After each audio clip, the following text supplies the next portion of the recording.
계시록 6장 한 절씩 나누어서 우리 17절까지 읽도록 하십니다. 내가 보매 어린 양이 7인 중에 하나를 떼시는 그때에 내가 들으니 생물 중에 하나가 우리의 소리같이 말하되 오라 하기로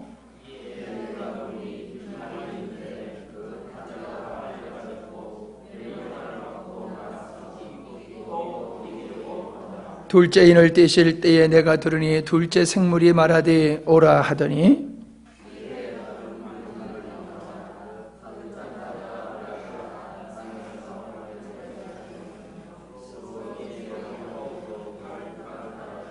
셋째 인을 떼실 때에 내가 들으니 셋째 생물이 말하되 오라 하기로 내가 보니 검은 말이 나오는데 그 탄자가 손에 저울을 가졌더라.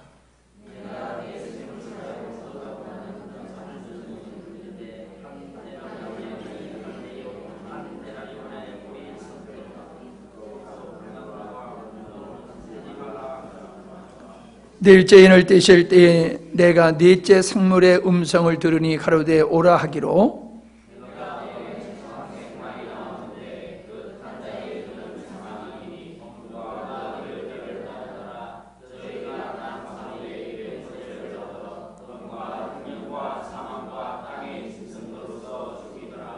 다섯째 인을 떼실 때에 내가 보니 하나님의 말씀과 저희의 가진 증거를 인하여 죽임을 당한 영혼들이 제단 아래에 있어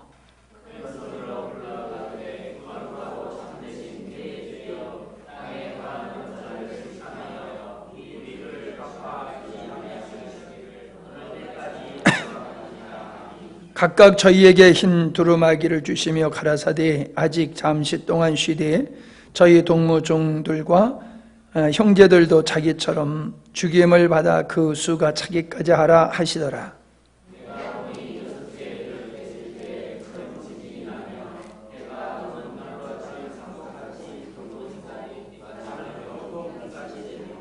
하늘의 별들이 무화과 나무가 대풍에 흔들려 선 과실이 떨어지는 것 같이 땅에 떨어지매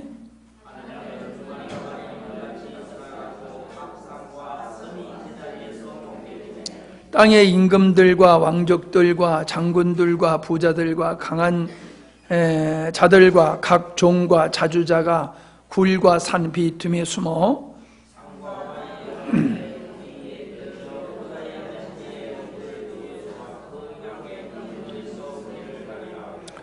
같이요 그들의 진노의 큰 날이 이르렀으니 누가 능히 서리요 하더라. 아멘. 이제 6장을 하게 되었습니다. 그래서 이제 세 가지의 심판이 있는데 인심판, 나팔심판, 대접심판 중에서 이제 인심판을 하게 됩니다. 이 인심판을 우리가 잘 이해하면은 나팔심판과 대접심판을 우리가 잘 이해할 수 있게 될 것입니다. 왜 그러냐 하면은 인심판과 인재앙, 나팔재앙, 그 다음에 대접재앙은 다른 것이 아닙니다. 같은 사건을 반복해서 중복적으로 기록했기 때문에 이 사건이 이제 인재앙, 나팔재앙, 대접재앙으로 넘어갈수록 그 표현이 중복될 때에 더 뭐라 그럴까요? 점진적으로 하나님의 심판의 모습이 어떤 것인가 하는 것이 드러나게 되어지는 것을 보게 됩니다. 다시 말하면은 심판에서는 땅의 4분의 1이 심판을 받게 되고 나팔 심판에서는 3분의 1, 대접 심판에서는 전체가 재앙의 피해를 입는 것으로 재앙의 색채가 갈수록 더 뚜렷하게 짙어진 그 확연한 모습을 나타내는 것을 볼 수가 있습니다. 이 히브리인들의 문화라고 하는 것은 중요한 것은 반복적으로 하는 그런 것이 있어요. 그런 것이 아마 성경에서 비롯된 것이라고 생각이 되어지는데, 바로의 꿈, 바로가 꾼 꿈은 첫 번째는 이제 그 소의 꿈이지요. 강가에 살찐 소가 7마리가 풀을 뜯고 있는데 나중에 7마리의 바짝 마른 소가 또 물가에서 나와가지고 살찐 소를 잡아먹고, 그 다음에 꾼 꿈은 아주 7 이삭이, 보리 이삭이 아주 풍성한데 그 7, 나중에는 바싹 마른 7의 보리가 나와서 또 그 앞에 살찐 보리를 잡아먹는 이런 꿈을 꿨단 말이죠. 근데 그거는 7년 풍년과 7년 흉년에 대한 하나님의 계획을 바로에게 꿈으로 보여주신 건데, 같은 사건을 이처럼 2번 다르게 이렇게 꿈으로 보여주셨던 것을 우리가 볼 수 있습니다. 우리가 요한계시록을 읽어 나가면서 이 인시판에 있어서 첫째, 둘째, 셋째, 넷째 이것을 우리가 순서적으로 배열해서 이해를 하면은 오해를 하게 되어 있습니다. 순서적으로 배열되어 있는 것이 아니라 이것이 바뀌어질 수도 있고 한꺼번에 나타날 수도 있고, 이 교회 시대 속에서 나타나는 이 재앙이기 때문에 순서로 생각해가지고 앞에 지금까지 몇 개 재앙이 지나갔고 앞으로는 몇 재앙이 남았다, 이런 식으로 우리가 성경을 이해해서는 아니 될 줄 압니다.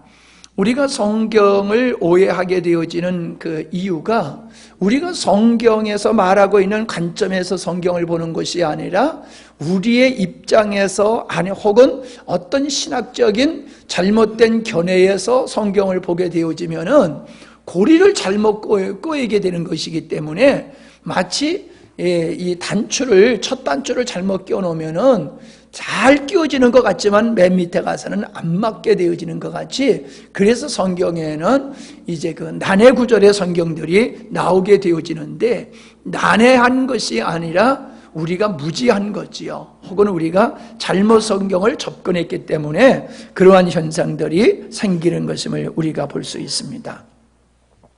우리가 이거 인재양을 우리가 들어가기 전에 우리가 생각해야 될 것은 뭐냐 하면은, 이 재앙의 모든 내용들을 여러분이 읽으면은 대충 무엇을 비유적으로 이렇게 은유적으로 하셨는지를 여러분이 눈치채실 수가 있을 것입니다.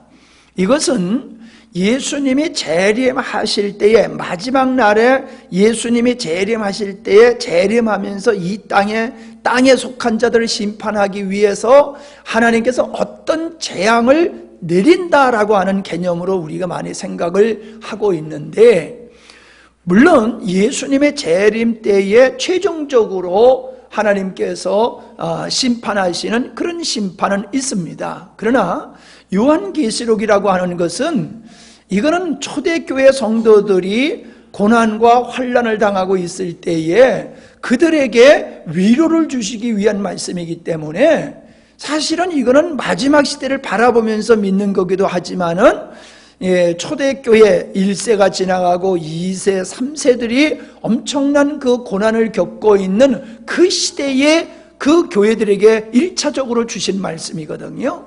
그래서 이 말씀은 말세를 살아가는 사람들에게 주어진 말씀이 아니라 이미 초대교회 성도들에게 주신 말씀이라고 볼 때에, 이 말씀은 교회 시대에 예수님을 믿는 모든 자에게 해당되어지는 말씀이다 라고 하는 겁니다. 그래서 궁극적으로는 이런 재앙이 예수님 오실 때에 극대화되어지고 아주 확연하게 나타나게 될 것이지만은, 우리가 살아가고 있는 이 교회 시대 속에서, 즉 예수님이 오실 때까지의 우리 삶 속에서도 이러한 재앙들을 우리들이 보게 될 것이다 라고 하는 것을 기억을 해야 될 줄 압니다. 다시 말하면은, 이런 재앙은 하나님이 만들어서 쏟아붓는, 즉 저기 애굽의 10가지의 재앙을 바로와 애굽 사람들에게 내렸던 것과 같이, 그렇게 하나님께서 어떤 재앙을 준비하고 있다가 그냥 하나 쏟아붓고 두 번째 쏟아붓고 세 번째 쏟아붓고 이런 것이 아니라, 인간들이 하나님을 대적하고 하나님을 떠난 그런 죄악된 삶을 살아감으로 말미암아 발생되어지게 되어지는 그 인류가 겪게 되어지는 그런 고난을 이야기하고 있는 것이다 라고 하는 겁니다. 전쟁, 기근, 질병, 자연 파괴, 이런 재앙은 인간의 탐욕으로 말미암아 빚어지게 되어진다는 거지요. 여러분, 가만히 있는데 하나님께서 수탉 싸우듯이 싸움 붙여가지고 싸우게 하는 게 아니라는 거지요. 인간이 탐욕과 인간의 범죄로 말미암아 사람들은 싸우잖아요. 예? 가족끼리 싸우고, 이웃끼리 싸우고, 지역끼리 싸우고, 민족끼리 싸우고, 종교 간에 싸우고, 이 땅에 수 없는 전쟁이 과거서부터 지금까지 계속 이어져 오고 있다는 것이죠. 이런 전쟁이 어디서 나옵니까? 인간의 탐욕에서 나온다는 거지요. 기근도 마찬가지잖아요. 여러분, 기근이 없어서 기근입니까? 사실 풍요 속에서 기근이잖아요. 풍요 속에서 기근. 돈 많은 사람들은 이 주가를 조작하기도 하고 곡물 가격을 조정하기 위해 가지고 그냥 생으로 이 밀보리 같은 것을 태평양에 갖다 버린다는 얘기를 제가 들었습니다. 곡물 가격을 띄우기 위해서 일부러 흉년을 만들기도 하고, 우리가 알지 못하는 아주 그 흑막이 인간 세계 속에서 있음을 보게 되어집니다. 그러니까 기근도 보세요. 자, 가난한 사람은 점점 가난해집니다. 있는 사람은 안 되게 그분이 5년 동안에 일당이 몇백만 원이라도 하루 일한 것이 몇백만 원으로 그렇게 되어 있더라고요. 그래요. 세상에 있는 사람들은 그냥 왔다 갔다 오면 걸어만 댕겨도 그냥 돈이 되어지고 부자가 되어지는 그런 시대에 우리가 살고 있습니다. 여러분, 정말 있는 사람들이 나누어 가진다라고 하면은 이 땅에 굶어 죽는 사람이 왜 있겠습니까? 절대로 굶어 죽는 사람 없을 거예요. 솔직히 우리는 너무 먹어서 탈이잖아요. 우리가 먹는 걸 좀 줄인다라고 하면은 훨씬 더 많은 사람들이 또 이렇게 굶주림을 해결할 수도 있는 거란 말이에요. 물론 다 여러 가지 이유는 우리가 다 알고 있고 이해는 할 수 있습니다만은 근본적인 걸 얘기하는 거지요. 질병이라고 하는 것도 마찬가지지요. 사실 우리가 갖는 질병은 먹는 것에서 생기고요, 환경에서 생기는 것을 볼 수가 있어요. 너무 잘 먹어서 병이 생기기도 하고, 나쁜 걸 먹어서 병 생기기도 하고, 환경이 안 좋아서 안 좋은 물, 안 좋은 공기를 마시고 안 좋은 환경 속에서 삶으로 말미암아 어떻게 돼요? 질병이 자꾸 발생하는 거지요. 여러 가지 방탕생활로 말미암아 희한한 병들이 지금 생기고 있는 것을 우리는 알 수 있고, 자연 파괴를 통해 가지고 환경이 망가지고, 또 공장이나 우리는 소비가 미덕이라고 그러잖아요.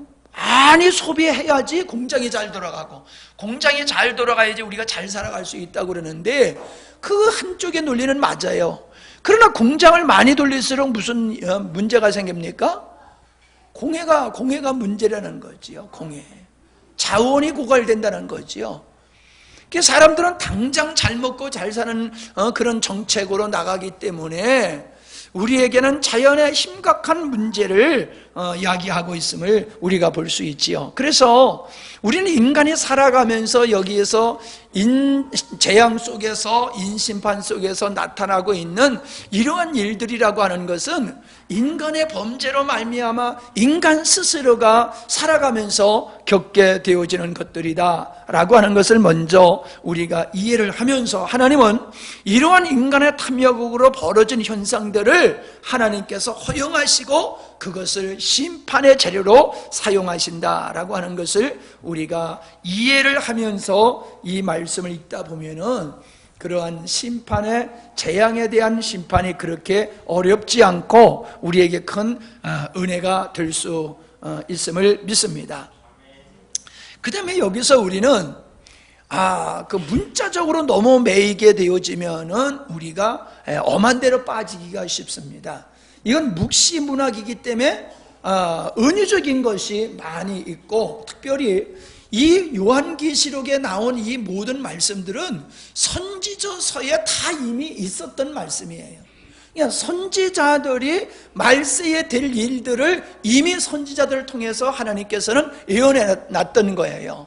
그래서 구약의 묵시록이 있는 거고 신약의 묵시록은 단 요한계시록 하나밖에 없는 거죠. 그래서 요한계시록을 이해를 하고 그거를 해석하는 데 있어서는 반드시 구약과 짝을 맞춰가면서 이것을 해석해 나가야 된다라고 하는 것을 우리가 볼 수 있습니다. 그러므로 문자에 매이기보다는, 예를 들어서 말탄 자가 누구냐라고 하는 그 말탄 자가 누구냐라고 하는 데에 관점을 갖기보다는 이러한 메시지가, 이러한 그 말탄 자가 주는, 재앙이 주는 이런 우리에게 주시는 하나님의 메시지가 뭐냐라고 하는 데에 우리가 관심을 가져야 될 줄 믿습니다. 왜 이런 말씀을, 이런 것을 은유적으로 우리에게 해 주시는가? 거기는 하나님의 의도가 있는 거예요. 하나님의 의도. 그게 메시지란 말이죠. 우리가 그 메시지를, 즉 왜 하나님께서는 이런 재앙을 이런 재앙이 있을 것이다 라고 말씀을 하셨느냐 하면은, 우리들이 그 재앙을 바라보면서 우리가 잘못 살아가게 되면 이런 재앙을 우리 스스로가 자초하고 발생할 수 있겠구나 라고 하는 지혜를 얻을 수가 있는 거거든요. 그래서 하나님께서는 우리에게 피할 길을 주시고 그것을 방지하는 그런 메시지로 이런 말씀들을 주셨다라고 하는 겁니다. 자, 흰 말이 나오고, 두 번째는 붉은 말이 나옵니다. 그리고 검은 말이 나오고 청황색 말이 나오게 되어지는데, 이 말씀은 스가랴서 1장 7절로 12절의 말씀에 보면은 거기에 나와 있어요. 동일하게 홍마를 타고, 그 다음에 골짜기 속 화석류 사이에 섰고, 또 그 뒤에 홍마와 자마와 백마가 있고, 이런 말탄 이야기들이 쭉 나오게 되어지는 것을 보게 됩니다. 그런데 이 스가랴서 1장 7절로 스가랴서의 말씀은 어떤 환경에서 주어졌느냐 하면은, 이스라엘 백성들이 하나님을 배역하고 바알과 우사랑을 섬기게 될 때에 하나님께서는 이스라엘 백성들을 아수르와 바벨론의 포로로 잡혀가게 하시죠. 하나의 심판이라는 겁니다. 근데 그거는 영원한 버리심이 아니라 70년 동안의 기한을 두시고 하나님께서 그렇게 70년 동안 이스라엘 백성들을 고난에 처하게 하셨거든요. 70년이 차니까 하나님께서 페르시아의 고레스 왕의 마음을 감동시켜서 바로 왕은 안 내놓으려고 길을 쓰다가 10가지 재앙에 얻어 터지고 내놨지만은, 고레스 왕은요, 하나님이 감동하셔서 당신 스스로가 그냥 가라고 그랬어요. 그냥 스스로가. 그리고 필요한 게 뭐냐? 필요한 거 있으면 다 내줄게. 그래서 성을 중건하고 성전을 재건하도록 필요한 모든 조치를 다 해주는 그런 모습을 보게 되어집니다. 그래서 스룹바벨이 유다의 총독이 되어가지고 와서 성전을 중건하게 되어졌는데, 사마리아인들, 즉 다른 민족들과 혼합되어 있는 이 사마리아인들이 그 지방에 살고 있었어요. 그들이 이 스룹바벨이 성전을 건축하는 걸 보고 또 성을 중건하는 걸 보고 시기 질투했지요. 그리고 고레스 왕의 신하들도 그걸 이렇게 시기 질투해가지고 모함을 해서 이 건축하는 것을 중단하게 되어 있어요. 중단하게 됩니다. 그런 중단하는 시간이 10년 동안 지나가게 되는데, 그 중단하고 있을 때 스가랴서를 통해 가지고 하나님께서 주신 말씀입니다. 그런 말씀, 즉 어떤 말씀이냐 하면은 하나님께서 심판할 것에 대한 말씀을 주시는데, 즉 마지막 시대의 심판을 이야기하는 데에 여기 말탄 자가 등장하는 거지요. 말탄 자가 말을 타고 전국 그러니까 그 모든 지방을 돌아다니면서 하나님의 심판을 선포하게 되어지는 거예요. 그러니까 이 스가랴서를 통해서 이미 하나님께서는 요한이 본 그 인재앙을 이미 스가랴를 통해 가지고 하나님께서는 다 말씀해 주셨던 것임을 볼 수가 있는 것이지요. 그래서 이 말탄 자들이 하나님의 진노를 땅에 다니면서 전한 자들이다 라고 하는 것을 볼 때에 이 하나님의 진노를 선포하는 말탄 자들, 요한계시록에서도 말탄 자들이 이러한 재앙을 이 땅에 재앙을 주는 그런 것을 이렇게 같이 연결해서 우리가 이해를 할 수가 있지요. 근데 우리가 여기서 중요하게 생각해야 될 것이 뭐냐 하면은 지난번에도 우리가 나눴습니다마는 이 재앙, 인나팔 대접 재앙은 믿는 자들을 대상으로 하는 것이 아니라 믿지 않는 자들을 대상으로, 즉 하늘에 속한 자가 아니라 땅에 속한 자들에게 주어지는 재앙임을 우리가 볼 수 있습니다. 그러니까는 범죄로 말미암아 질병에 걸리고, 범죄로 말미암아 기근에 빠지고, 범죄로 말미암아 갈등과 싸움을 하게 되어지는 이러한 것들이 누구에게 일어납니까? 하나님의 말씀을 따라 살아가는 백성들에게는 이런 재앙이 안 오는 거예요. 여러분 안 싸우잖아요. 강 집사님하고 민 집사님하고 싸워요? 안 싸우잖아요. 왜? 우리는 주 안에서 살기 때문에 안 싸웁니다. 싸워도 그냥 한마디 하고 끝나지 그냥 원수같이 지내질 않는단 말이에요. 근데 세상을 보세요. 싸워도 어떻게 싸웁니까? 죽기 살기로 싸우고, 죽여가지고 자기가 얻고자 하는 거를 뺏고, 그렇지 않습니까? 여러분 세월호 사건도 사실은 그게 인간의 탐욕이 만들어낸 인재잖아요. 질병도 그렇고 사건들도 그렇고 뭐 이런 엄청난 사건이 생겼어도 안전불감증이라고 하는 것은 전혀 해결될 기미가 보이질 않아요. 왜요? 사람들은 안전을 먼저 추구하는 게 아니라 나에게 이익이 되냐 안 되냐 그런 관점으로 나가는 거거든요. 이익만 되면 무슨 짓이든지 하는 거예요. 제도 근처가지고 되는 게 아니거든요. 인간의 탐욕이 있는 이상 아무리 시스템이 좋아도 문제는 계속 발생할 수밖에 없는 것이지요. 그래서 이런 재앙을 믿지 않는 자들에게 그냥 집중적으로 쏟아지는 거지요. 15절과 17절을 보시기 바랍니다. 15절과 17절에 보면은 거기에 땅의 임금들과 왕족들과 장군들과 부자들과 강한 자들과 각 종과 자주자가 이 심판 앞에서 하나님의 그 재앙에 두려워가지고 감추어 달라고 그렇게 요청하는 그러한 모습을 우리가 볼 수 있습니다. 앞에서도 계속 나오게 되지만 바벨론의 심판 가운데서 통곡하는 사람들이 이런 사람들이에요. 그러니까 어떤 사람들입니까? 오직 세상의 탐욕을 쫓아서 살아가는 사람들이에요. 자기의 이익만을 위해서, 자기의 목적만을 위해서, 자기 만족만을 위해 가지고 힘을 사용해서 자기의 목적을 달성하려고 하는 이러한 땅의 궁극적인 목적을 두고 살아가는 사람들, 이런 사람들에게는 바벨론 성이 불탈 때에 그들이 통곡하게 되는 것과 같이 이러한 재앙은 그러한 자들에게 임하게 되어오는 것이다 라고 하는 것을 우리가 볼 수 있습니다. 그러나 이런 사건이라 할지라도 이런 재앙의 심판이라고 하는 것은 꼭 믿는 자들에게만, 아니죠, 불신자들에게만 임하는 것이 아니라 믿는 자들에게도 이러한 것이 노출되어 있다, 이런 것에서 노출되어 있다라고 하는 것을 알 수 있어요. 그래서 17절에 보면 뭐라고 말씀하고 있냐면 그들의 진노의 큰 날이 이르렀으니 누가 능히 서리요 라고 말해요.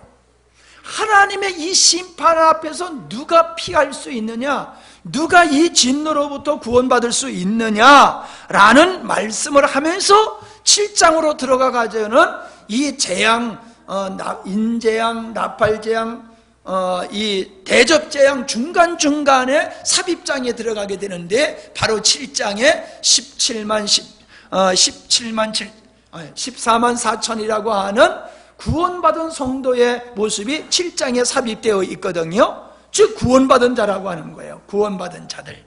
그러면 누가 이런 재앙에서 구원받을 수 있느냐?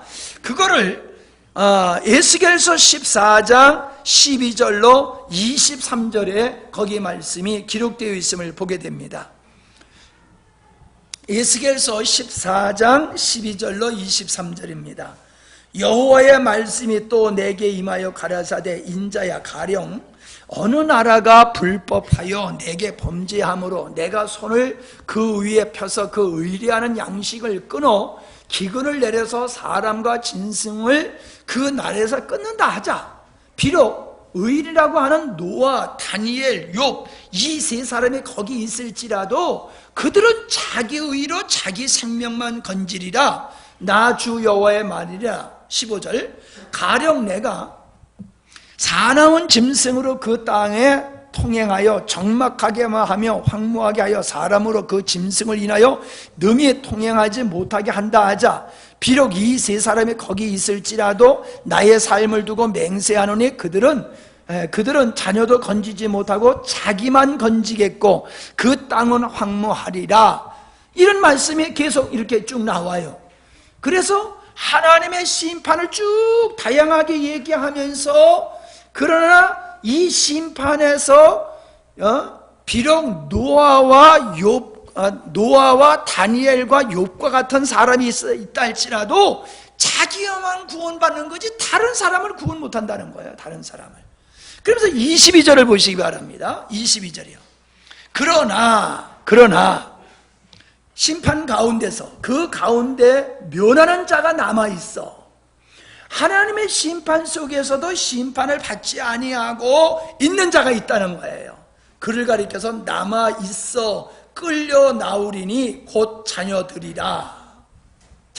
그들이 너희에게로 나와 오리니 너희가 그 행동과 소위를 보면 내가 예루살렘에 내린 재앙 곧 그 내린 모든 일에 대하여 너희가 위로를 받을 것이리라. 자, 예루살렘에 임하게 되어지는 그 재앙 가운데서 의로운 자는 남은 자들 본인들만 구원받게 된다는 거예요. 그로 말미암아 가족들 자기 자식들까지 구원 못 시킨다는 거예요. 자기만 구원받지. 그 자기만 구원받는 사람을 가리켜서 남은 자들이고 그들을 재앙 가운데서 하나님의 끄집어낸다 이렇게 말씀하고 있음을 보게 되어집니다. 이것은 하나님은 교회를 보호하셔서 구원에 이르게 하신다는 것이며 이기는 자로 세우신다는 언약의 메시지이기도 한 것입니다. 기록된 책이 안팎으로 기록되어 있다고 하는 것을 우리는 앞장에서 살펴봤어요. 책을 손에 들고 있는 책을 봤더니 안과 밖으로 기록되어 있다라고 하는 겁니다. 그래서 이 요한계시록의 말씀에는 두 가지가 기록되어 있다는 거예요. 한 가지 사건이지만은 이 사건 속에는 불신자에게 해당되는 것이 있고 믿는 자들에게 해당되는 것이 있다. 예수님의 재림은 불신자들에게, 땅에 속한 자들에게는 하나님의 심판의 서곡이 열리는 것이지만은 믿는 자들에게는 위로와 축복의 시간이 되는 것임을 우리가 볼 수가 있지 않습니까? 재앙도 동일하다는 거예요. 재앙도 땅에 속한 자들에게는 재앙으로 심판에 이르는 것이지만은 구원받은 성도들에게는 구원의 메시지가 되는 것이다 라고 하는 것을 우리에게 보여주고 있는 겁니다. 그래서 요한계시록을 우리가 읽을 때에는 현재성과 미래성을 동시에 보는 시각을 가져야 되는 거예요. 이것이 오늘에만 있는 것이고 끝나는 게 아니에요. 오늘에도 있고 궁극적으로는 마지막 주님이 오실 때에 이것이 완벽하게 이루어질 것이다 라고 하는 그런 관점에서 우리가 봐야 됩니다. 예를 들어서 여러분, 우리 구원 받았지요? 근데 우리가 지금 구원 받았잖아. 완벽한 구원은 언제 이루어지는 거예요? 이 세상 떠나고 주님 앞에 설 때에 육신을 벗어버릴 때 우리는 완벽한 구원을 얻게 되어지는 거지요. 그러니까 재앙도 그렇다는 거예요. 재앙도 동일하다라고 하는 것을 보게 되어집니다. 그런데 스가랴서 6장 1절로 7절의 말씀에 보면은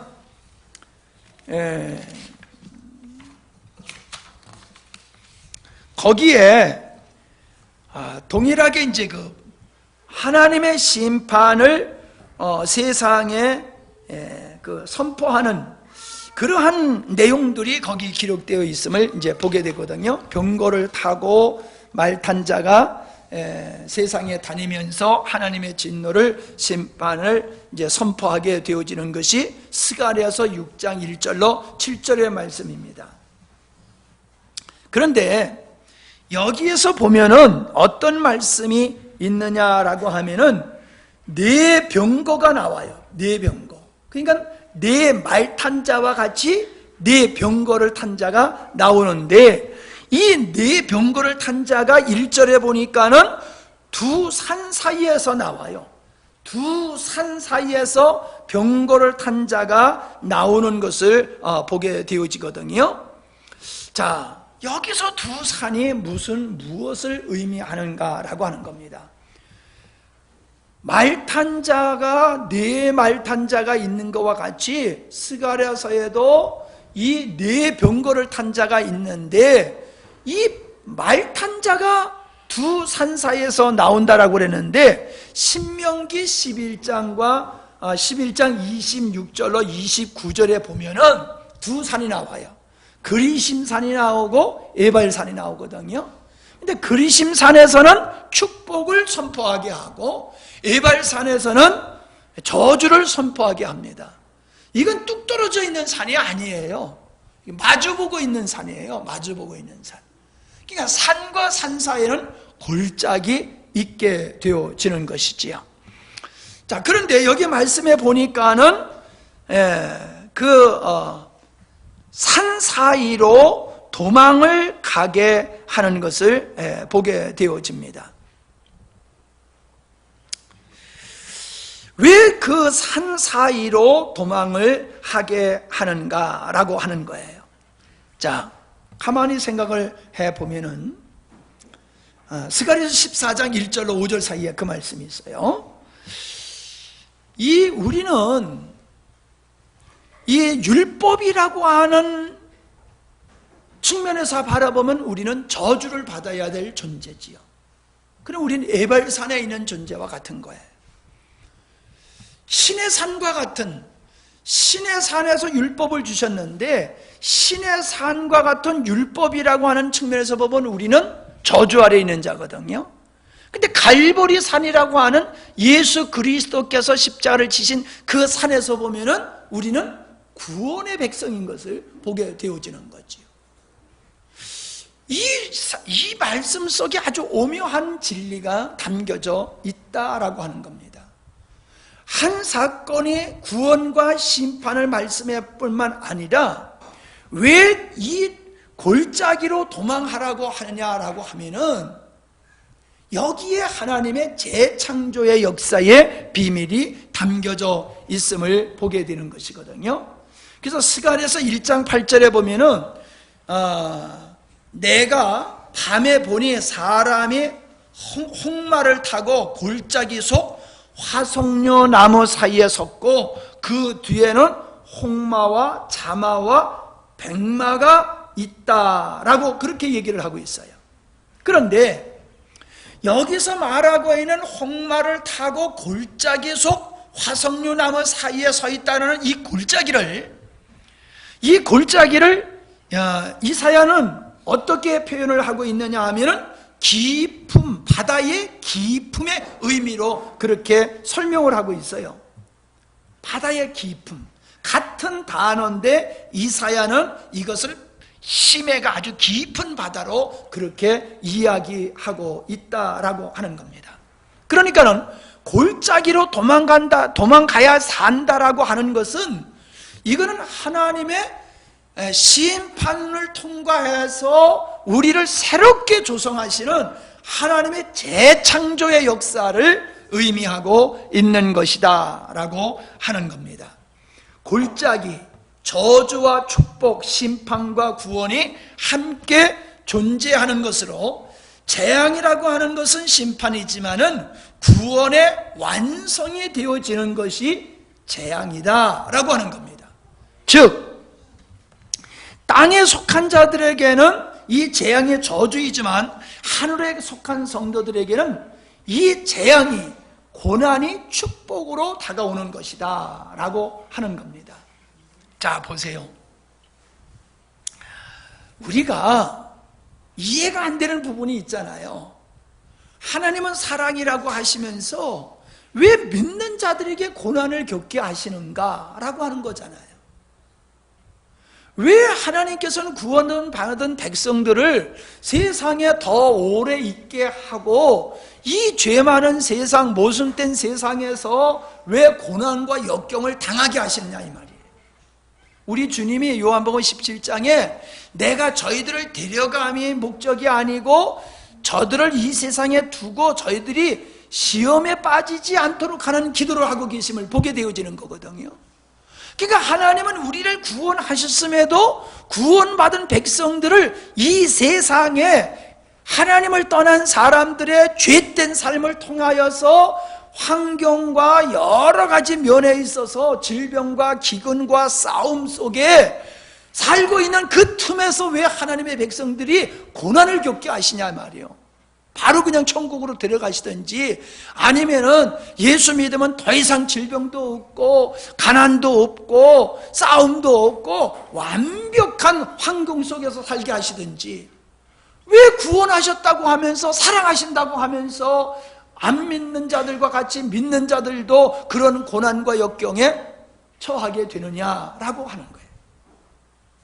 이것은 하나님께서 아담을 범죄하도록 허락하심으로 아담이 범죄하여 그가 이 세상에서 하나님의 진노와 하나님의 저주를 그가 경험했잖아요. 우리는, 예수님 믿는 우리들은 이 하나님의 진노를 경험한 사람들이에요. 예수 그리스도께서 십자가에 못 박혀 죽으실 때 누가 죽은 거예요? 내가 죽은 거예요, 내가. 그래서 우리는 예수님의 죽음 속에서 내가 하나님의 진노와 저주를 경험해야 되는 겁니다. 이거를 경험하지 않고 그냥 무작정 예수 믿으면 내 죄가 사하여지고 우리는 천국 가게 된다, 이 논리만 가지고 있으면 안 되는 겁니다. 여러분, 하나님의 새 창조라고 하는 것은 옛 것을 무너뜨리고 그 옛 것을 소멸한 후에 새 것으로 주님이 역사하시는 거거든요. 새 창조. 그래서 예수님의 죽으심은 우리 옛사람의 처리 후에 우리를 새로운 사람으로 하나님께서 조성하시는 것이 거듭남이라는 거잖아요. 그래요. 그러니까 거듭남이라고 하는 것은 옛사람의 죽음을 전제로 얘기하는 거예요.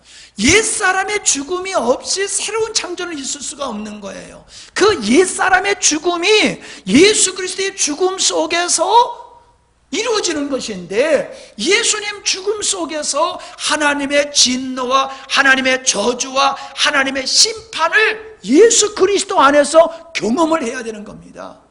그런 사람만이 나는 죽었어 라는 고백이 나오는 거예요. 나는 죽었어 라는 고백이 성경에 있으니까 그냥 덩달아서 나는 죽었어 라고 앵무새와 같이 그냥 말한다고 해서 내가 죽은 게 아니에요. 진짜 우리는 예수님의 죽음 속에서 나의 옛사람이 하나님의 진노와 저주를 받고 죽는 나의 모습을 발견했어야 돼요. 그래서 우리는 이미 예수님과 함께 한번 죽은 경험이 있어야 됩니다. 이 자기가 죽은 경험 없이 예수를 믿는 사람들이 이 신앙의 갈등과 고민을 겪게 되는 거지요. 자, 보세요. 제가 인생을 살면서 또 목회자로서 이러한 영적인 비밀을 이렇게 참 찾아가고 밝혀가는 과정 속에서 제가 처음에 이 진리를 깨달았을 때는요, 그냥 깨닫기만 하면 모든 게 저절로 되는 줄 알았어요. 깨닫기만 하면. 그래서 깨달은 우리에 너무너무 좋아가지고 방방 뛰었지요. 근데 될 줄 알았는데 이게 안 되는 거예요. 살아가도 이게 안 되는 거예요. 죽은 나가 안 죽었어. 계속 살아서 활동을 하고 있는 거예요. 세상에 대해서 죽으라고 해도 세상이 너무 좋아. 나를 죽이라고, 나의 자아를 죽이라고 해도 나를 사랑하는 게 너무 좋아. 이게 뭐가 안 맞는 거예요. 이게 안 맞는 거예요. 그런데 하나님께서는 나의 인생의 길에서 여러 가지 사건을 통해서 무엇을 깨닫게 하시냐? 잘 들으시기 바랍니다. 이게 나이가 먹어가지고 소리가 적어지고 힘없어지는 게 아니라 인생을 살면서 여러 가지 고난과 역경을 겪다 보니까 뭘 깨닫느냐 하면은 어휴, 세상은 아무것도 아니네. 이걸 깨닫게 되는 거예요. 여러분, 장례 치르면서 화장장에서 사람이 재한증으로 나오는 걸 보면서 아이고, 사람 아무것도 아니네. 죽으면 재한증으로 가는 것밖에 없네.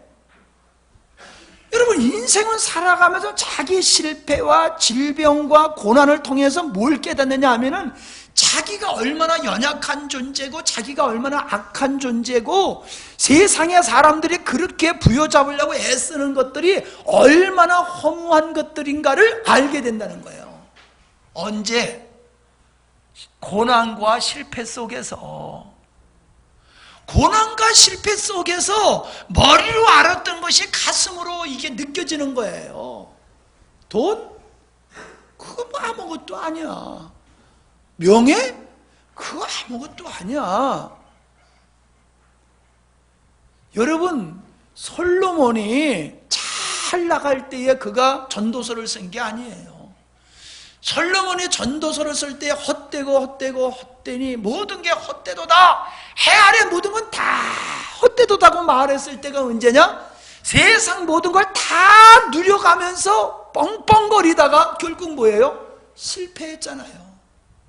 이방 여인들을 데려다가 수백 명의 여인을 거리려고 살고 나가 자빠진 자기 자신을 바라봤을 때에 이야, 내가 지난날 화려함과 그 견고하게 섰던 것이 무슨 의미가 있는가? 지난날을 바라봤더니 모든 게 다 헛되다고 느껴지더라는 거예요.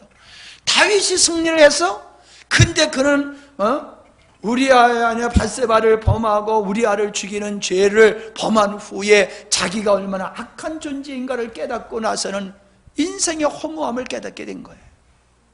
세상의 모든 것이 의지할 수 있는 건 아무것도 없어. 자기도 신뢰할 수 있는 게 아무것도 없어. 야, 정말로 세상 거 부여잡을 거 없고 나도 부여잡을 거 신뢰할 거 없어. 그 깨달음이 오는 거예요. 나는 할 수 있어. 예, 우리는 그리스도 안에서 할 수 있다는 고백은 할 수 있어요. 그러나 우리가 주님을 떠나서는 나는 아무것도 못해요. 이 말밖에 할 게 없는 게 나라는 걸 발견하게 되는 거예요. 그럴 때 자기를 신뢰하고 자기를 위해서 아깝거리질 않아요. 나라는 놈은요, 도와주면 도와주고 잘해주면 잘해줄수록 더 나빠지는 놈이에요. 맞지요? 달달 볶으면 이게 좀 낫고, 달달 볶으면 좀 나아지잖아요. 근데 편안해지면 이게 엉뚱한 생각하고 엉뚱한 짓을 하고 그게 나요. 그런 나를 신뢰하시겠어요, 여러분? 그런 나를 붙들고 사실래요? 조금만 기회만 있으면 삐딱하게 나가고 조금만 여유 있으면 삐딱하게 나가고 틈바구니만 있으면 빠져나가려고 그냥 그게 나잖아요. 하나님의 의를 지킬 수 있는 능력은 나에게 아무것도 없잖아요. 그런 나를 신뢰하시겠냐고요? 왜 그런 나를 자꾸 신뢰하고 나를 의존하고 나를 사랑하려고 들어요? 나를 잘 몰라서 그런 거예요. 세상을 왜 그렇게 껄떡해요? 세상에 허무한 걸 여러분이 모르니까 그런 거예요. 그래서 하나님은 야, 세상에 그거 아무것도 아니야. 너도 아무것도 아니야. 아무리 얘기해도 인간이 못 알아들어. 말로는 알아들은 거지 끄떡끄떡 하는데 전혀 몰라. 그러니까 뭘 허락해요? 환난과 고난과 실패를 우리에게 주시는 거예요. 그걸 통해서 비로소 우리는 그걸 깨닫게 되는 거예요. 와, 세상 부여잡을 거 아무것도 없구나. 나를 신뢰할 거 아무것도 없구나. 뭘 경험하고 있어요? 저주를 경험하고 있는 거예요. 저주를 경험하고 있는 거예요. 하나님의 심판을 경험하고 있는 거예요. 그래서 나는 살 길은 오직 주님밖에 없구나. 그리고 주님께로 도망가는 거예요. 주님께로. 어떤 것도 신뢰하지 아니하고 어떤 것도 의존하지 아니하고 주님만이 나 살 길입니다. 그러면서 주님께로 도망가게 되는 거예요. 여러분, 죽음이라고 하는 옛사람의 죽음, 죄에 대해서 죽고 율법에 대해서 죽고 세상에 대해서 죽었다, 이 말은 알아들어서 알겠는데 의미에 대해서는 잘 모르잖아요. 예? 죄송하지만 나만큼 아는, 나보다 더 아는 사람이 있을까 하는 생각을 가져봐요. 아니, 고민 많이 했어요. 여러분 고민하세요? 이거 알아보려고 고민 많이 하세요? 예, 하긴 하지요. 근데 심각하게 여러분 고민합니까? 네, 난 많이 고민했어요. 근데요, 죽었다라고 하는 내가 죽었다라고 하는 거는 내 성향이 죽었다고 하는 게 아니에요. 옛사람 내가 죽었다는 거예요. 그럼 옛사람 내가 죽었다라고 하는 게 뭐예요? 자기를 부정하는 거예요. 자기를 항복해버리는 거예요. 포기해버리는 거예요. 안 돼, 못해, 그리고 나는 할 수 없어 하고 포기해버리고 어떤 노력도 포기해버리고 자기 존재 자체를 부정해버리는 거예요. 그래서 여러분, 살았으나 좀 다 죽었네, 그런 말 하잖아요. 예? 여러분, 목숨이 떨어져서 죽은 게 아니에요. 자기가 없이 사는 사람 많잖아요. 이해가 안 돼요? 세상에서 보면 자기 없이 살아가는 사람, 남의 꼬병이 돼가지고 남이 시키는 대로 살아가는 사람, 그 사람은 그 죽은 사람이잖아요. 예? 아니면 폭력배들한테 사로잡혀가지고 그들이 시키는 대로만 살아가는 거, 그것도 죽은 거란 말이에요. 목숨은 있는데 꿈도 없어, 비전도 없어, 목표도 없어, 아무것도 없어. 뭐예요? 죽은 사람이에요. 죽었다라고 하는 의미를 그쪽에서 여러분이 힌트를 얻으시기 바랍니다. 그러니까는 죄에 대해서 죽었다라고 하면 이제 죄하고 더 상관없어요. 예? 뭐 어떤 사람 말이에요, 그냥 선거철만 되면 꼭 나오는 사람 있잖아요, 단골로. 살아서 그래요, 사고라서. 근데 몇 번 나오다가 안 나와. 그 사람은 왜 안 나왔어요? 정치적으로 죽었어. 정치적으로 죽으니까 아이고, 난 이제 뭐 이제 안 나갈 게야. 그 정치적으로 죽은 거예요. 정치적으로 죽었다는 얘기를 많이 쓰잖아요. 사회적으로 죽었다, 그런 말을 쓰잖아요. 그래서 우리는 죄에 대해서 우리는 내 자신이 그렇게 죽은 거예요. 세상에 대해서 이렇게 죽은 거예요. 여러분, 그 죽음은 어디서 나오느냐? 처절한 하나님의 진노와 하나님의 심판을 경험하는 고난과 실패 속에서 우리는 세상에 대해서 죽고 자기에 대해서 죽음으로 어떻게 돼요? 주님께로 가서 새로운 피조물로 거듭나게 되는 줄 믿습니다. 이것이 바로 하나님께서 믿는 자들을 세상에서 믿지 않는 자들과 하늘에 속한 자가 땅에 속한 자들과 더불어 살아가면서 이 땅에서 고난을 겪게 하시는 목적이란 말이에요. 그러니까 우리는 이 하나님의 목적을 이루기 위해서 우리는 지금 훈련장에 들어와 있는 거예요. 그러니까 여러분, 고난을 벗어나려고 발버둥 치지 마시고 고난을 통해서 하나님의 사람이 되어지는 일에 힘쓰시기를 바랍니다. 고난을 통해서 여러분이 진짜 죽어야 돼요. 세상에 대해서 죽어야 돼요. 아멘? 그래야지 고난의 의미가 있는 거예요.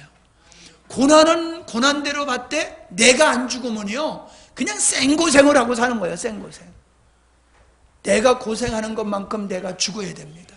내가 고생하는 것만큼, 실패한 것만큼 내가 죽어야 됩니다. 죽을 때에 사는 역사가 일어나는 거예요. 죽을 때에. 아담이 범죄하기 전에 에덴 동산에서는 죽은 자로 살아간 거예요. 하나님 앞에서 죽은 자로 살았어요. 그건 자기 생각대로 안 살았어요. 자기 주장대로 안 살았어요. 자기가 목적이 아니었어요. 오직 하나님이 전부였어요. 그때 에덴 동산에서 아담은 너무나 위대했고 멋진 그런 통치자로서 다스리는 자로 살았잖아요. 그렇던 아담이 하나님을 떠나서 자기가 왕된 자리에 살아나 버리니까는 하나님이 주신 모든 축복을 다 상실했잖아요. 살고자 하면 죽는 겁니다. 죽고자 하면 사는 겁니다. 왜 우리가 믿음의 생활에 활력이 없느냐? 살아서 그래요. 죽으면 하나님의 능력이 우리 삶 속에 나타나는 거예요. 그래서 바울이 그러잖아요. 날마다 죽는다. 예수의 죽음을 내 몸에다가 계속 짊어지는 것은 예수님의 생명이 내 가운데서 풍성하게 합니다. 여러분, 내가 죽으면 예수의 부활의 생명이 우리에게 충만히 나타나는 거예요. 그래서 세상을 이기는 자로 살 수 있는 거예요. 예, 어렵지요? 어려워요. 그러니까 어렵다고 포기하지 마시고 어려우니까 하나님께 기도하세요. 아유, 하나님, 저 어려운 건 어려워서가 아니라 내 실력이 없어서 어려워요. 예, 그렇게 말하지 않는 겁니다. 아이, 목사님 설교를 어렵게 하시네. 예, 바울은 나보다 더 어렵게 설교했어요. 바울은 나보다 훨씬 더 어렵게 설교했어요. 그러면서 하는 얘기가 이 말은 성령의 도움이 없으면 못 깨닫는 거니라. 그리고 넘어갔다니까요. 예. 그러니까 여러분이 안 깨달아지면 내재요 그래야지. 목사님의 설교를 너무 오래 하다 보니까 내가 정신이 왔다 갔다 해가지고 못 깨달습니다. 설교를 짧게 하십시오. 그럼 짧게 하면 뭐 깨달을 거예요? 예. 그렇게 열심히 길게 설명해도 못 깨닫는데 짧게 하면 더 모르지. 사모하시기 바랍니다. 예.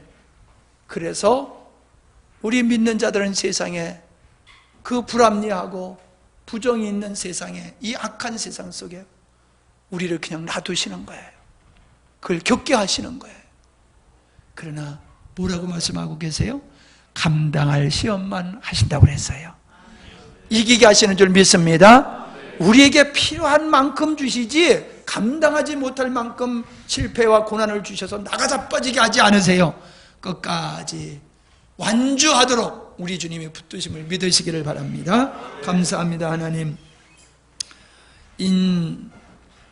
심판 이것을 통해서 심오한 하나님의 그 섭리를 발견하게 하시고 우리로 하여금 세상에서 이렇게 고난당하는 자들을 바라보면서 더 각성하게 하시고 주님을 향하여 가까이 나가게 하시며 온전한 자로 서가기를 힘쓰게 하신 주님을 찬양합니다.